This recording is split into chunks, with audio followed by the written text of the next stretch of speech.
이 후보 측은 이 사퇴 압박 주장에 대해서 사실무근이자 자작극이라는 입장을 보이고 있습니다.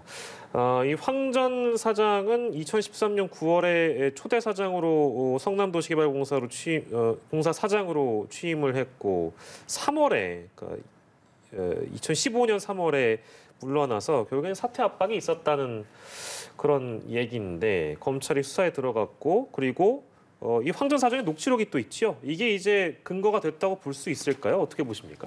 예, 우선은 지금 검찰의 수사가 이제 좀 착수했다 이렇게 이야기가 나오는 이유는 고발이 있었어요. 시민단체에서 이 유동규 전 본부장이라든지 유한기 전 본부장 이렇게 녹취록에서 언급이 되고 있는 사람들이라든지 아니면 대화 당사자 이런 사람들에 대해서 고발을 했고 여기에는 이제 이재명 후보 같은 경우도 포함이 돼 있습니다. 그리고 이 고발이 있었다라고 한다면 당연히 검찰에서는 이 고발이 뭐 실제 사실인지 그리고 실제 사실이라면 범죄가 되는지 이런 부분들을 수사를 해봐야 되는 것이거든요. 그렇기 때문에 지금 수사가 착수가 된 것이고 이게 녹취록이 그냥 공개됐기 때문에 수사에 착수했다 이렇게 보기보다는 현재로서는 이 고발 사건이 있었기 때문에 지금 수사에 착수했다 이렇게 볼 수가 있는 상황이고 이와 관련해서 뭐 또 추가적으로 고발이 있다고 한다면 이것들도 이제 추가적으로 계속 수사가 이루어질 것이기 때문에 여러 가지로 또 이런 범죄 사실 혐의가 이제 있는지 없는지 이런 것들이 쟁점이 될 것으로 보입니다. 네, 알겠습니다. 저희는 먼저 들어온 소식부터 먼저 전해드리겠습니다.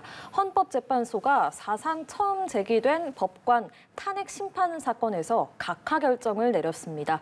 헌재는 오늘 임성근 전 부산고법 부장판사에 대한 탄핵 심판 사건에서 재판관 9명 중 5명 찬성으로 각하를 선고했습니다. 헌재는 임 전 부장판사가 임기 만료로 이미 퇴직해서 본안 판단에 나아가도 파면 결정을 선고할 수 없으므로 결국 이 사건 청구는 부적법하다면서 이같이 결정했습니다. 저희가 자세한 내용은요, 대장동 의혹 이렇게 먼저 짚고 이어서 두 분과 함께 이야기해 볼 텐데요. 네, 그러면은 저희 했던 얘기 다시 이어가 보겠습니다. 이 후보 측은 사퇴 압박 주장에 대해서 재임 중 대장동 개발 사업 공모 지침서에 관해 결재한 것과 관련해 불미스러운 일이 발생할 것을 우려해서 사퇴 종용 자작극을 벌인 것은 아닌지 해명하라 이렇게 말을 했습니다. 네, 또 이 후보 측은 대장동 개발 사업의 최종 결재자는 유동규 전 본부장이 아니라 황 전 사장이었다 이렇게 강조를 했는데요. 이렇게 이 후보 측 의견도 살펴봤습니다. 앞으로 검찰이 어떤 부분 집중해서 살펴보게 될까요?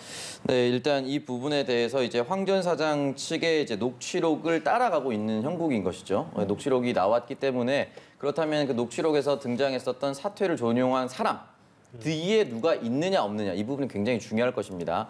만약에 전화를 한 유한기 본부장이 당시 본부장이 그냥 얘기했다라고 얘기하면 사실 하급자였기 때문에 직권남용이라고 보기 좀 어려운 부분인 것이죠. 그렇다면 이 사람이 고의적으로 당시에 황 사장을 사퇴시키기 위해서 다른 사람의 이름을 차용해 온 것인지 아니면 정말 지시를 받았는지를 따져봐야 됩니다. 그렇기 때문에 이 부분을 따라가고 있는 것이라고 보는데 지금 황 사장이 또 입장을 또 냈습니다. 또 입장문을 최근에 내면서 이 녹취록을 6년여 만에 낸 것에 대해서는 굉장히 부끄러웠기 때문에 그동안 밝힐 수 없었던 부분이 있었고 자신이 최종 결재한 것은 맞지만 본인이 결재할 당시 또는 결재 직전의 내용과 바뀐 부분이 있었다. 그러니까 초과 이익 환수에 대한 부분에서 금액이 좀 바뀐 부분을 대해서 언급을 하면서 자신이 결재한 것과 달라진 부분이 있었기 때문에 이 부분의 의혹은 사실은 이제 맞다 할 수 있는 거죠. 유동규 당시 본부장이 조금 더 차익을 많이 얻기 위해서 또는 또 다른 사람과 연관이 되어 있어서 차익을 더 많이 얻으려고 한 것이 아니냐라는 것까지가 지금 황 사장의 입장인 거죠. 황 전 사장의 입장. 그리고 이 지사의 입장은 자작극 아니냐라고 얘기를 하고 있는 부분. 그렇기 때문에 녹취록이 무조건 옳다.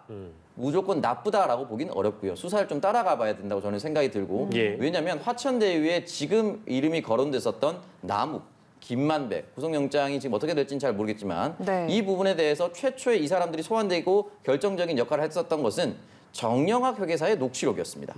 정영학 회계사의 녹취록을 그냥 그대로 고지고대로 믿고 따라오다 보니까 김만배 씨에 대한 구속영장은 또 기각되기도 하지 않았습니까? 그러니까 이 녹취록이 무조건 신빙성이 있다라고 보긴 어려운 것이고 최초로 녹취록을 만드는 이유는 나에게 유리한 것들을 남기기 위해서 그 사람들이 남겨놨겠죠. 만약에 불리한 것들을 그걸 증거로 남겨두진 않았겠죠. 그렇기 때문에 황 전 사장의 입장문이 나오긴 했었지만 실제 그 실체적인 것이 어떤 것이 있었는지를 조금 더 따져봐야 된다는 것이고 이 지사 측 입장에서는 사퇴에 대한 내용이 이미 기소된 내용이 있었기 때문에 그전에도 충분히 제기했다가 갑자기 마지막 정도의 사퇴 시점이 다다랐을 때 전화한 내용만 녹취를 했다라고 이 내용도 있거든요. 그렇기 때문에 이 부분에 대해서 사퇴를 종용한 내용과 아주 긴 설명문은 앞에 있었고 뒤에 부분만 딱 잘라서 말하고 있다라고도 이 지사 입장문 얘기가 나왔기 때문에 예. 어느 한쪽 문의 입장문만 무조건 옳다라고 얘기하기는 어려운 상황입니다. 예, 2015년 시기에 어떤 일이 있었는지 검찰이 규명해야 될 몫으로 좀 남아 있는 상황인데 김성수 변호사께서 어떻게 보십니까? 물론 이제 동어반복이 될 수도 있겠습니다만 2015년 2월에 이제 황 전 사장이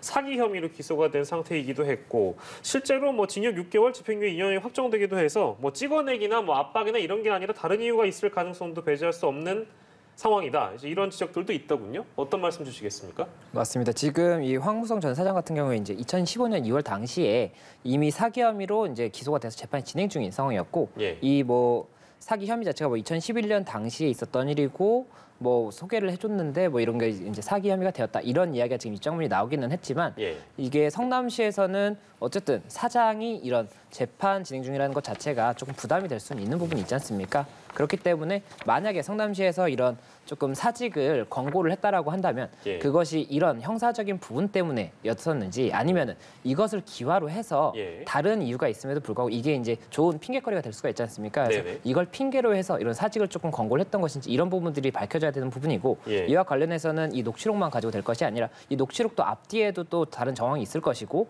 이와 관련해서 또 다른 객관적인 증거들도 있을 겁니다. 그래서 그런 부분들이 조금 종합적으로 판단이 돼서 예. 이게 실제로 어떤 의도로 사직이 이루어진 것인지 그리고 누가 이 부분을 이제 조금 종용을 한 것인지 이런 부분들이 정확하게 밝혀져야 되는 것이 아닌가 생각이 됩니다. 알겠습니다.